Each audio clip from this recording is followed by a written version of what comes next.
But yeah, it is certainly on there because I've used it several times. Any other questions? Show answers. Show answers. Oh, that sounds good. Okay, that's just the answers. No, it's not that one. Yeah, I think it's on a different screen. But yeah, you certainly can look at the data and see who's done it based on their nickname, of course. So you need to keep that consistent as you're going through, because otherwise you're going to get lost. Okay, so if they use real names, that obviously does help.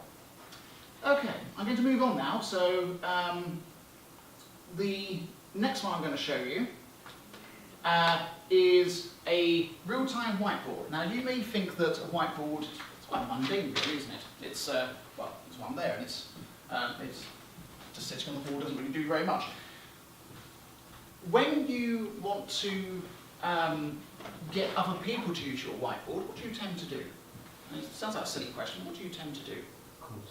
Yeah, exactly. So, come up here, write your name, whatever it may be, naughty boy.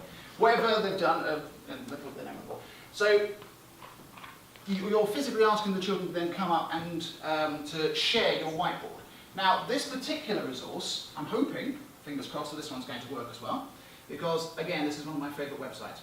So all I'm going to do is I'm going to go to realtimeboard.com, and it does what it says on the tin, or on the whiteboard. What it does is it allows up to 25 different people to go on the same board at the same time, and they can do it from the comfort of whatever device they want to do, as long as it has flash on it. So iPads, depends on how you set them up. But Android devices, obviously laptops, that kind of thing, you're absolutely fine. And I'm hoping that somebody's going to be very nice and to give it a go at the same time with me. So if you want to go to Real-Time Board and get yourself signed in, then we'll give it a go in real time. Is it an iPhone? It's Apple. Oh, no, in that case. Android, tablets and phones it should do. Right, so I've set up a board already, and the tools are fairly basic. So you can have things like sticky notes, you can have the usual pens, pencils, that kind of thing. But the important part of this one is the share. When you share a board, somebody else can physically go on that board and in real time, not later on, in real time they can write on the board. So for collaborating, for brainstorming, and even for doing their homework, my kids often do this, use this for homework as well when they're trying to think of ideas, then it's a really good tool to use. So I'm just going to very quickly show you the basic features. Has anybody signed up, signed on? Slowly. Slowly, okay, slowly's fine. Oh. So, things like, you can have a sticky note, where you can write fascinating things.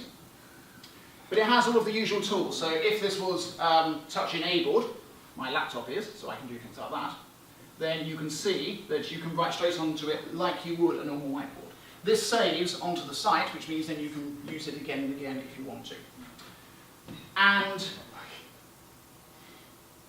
it also has tools to help you do flowcharts, which again can be quite useful if it works. One thing I really love about this site is the fact that you can sign in with Google. Now, if your school uses Google's Apps for Education, then you can automatically sync your documents on there to this particular website. So if I go to Add to File, then it has lots of different options there, so you can do the usual things like upload it. But you've also got a documents bank. So if I was to go to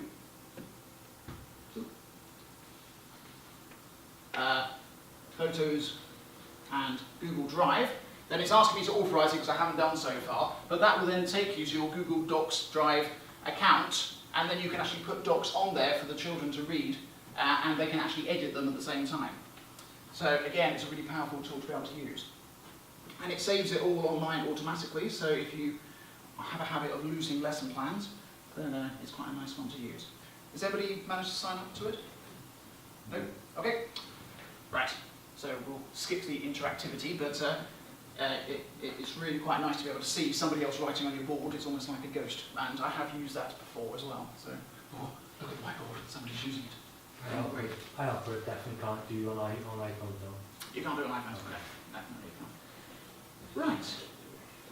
Okay, so when we're talking about augmenting the curriculum, augmenting our learning, adding tools to it, there are all sorts of different things out there.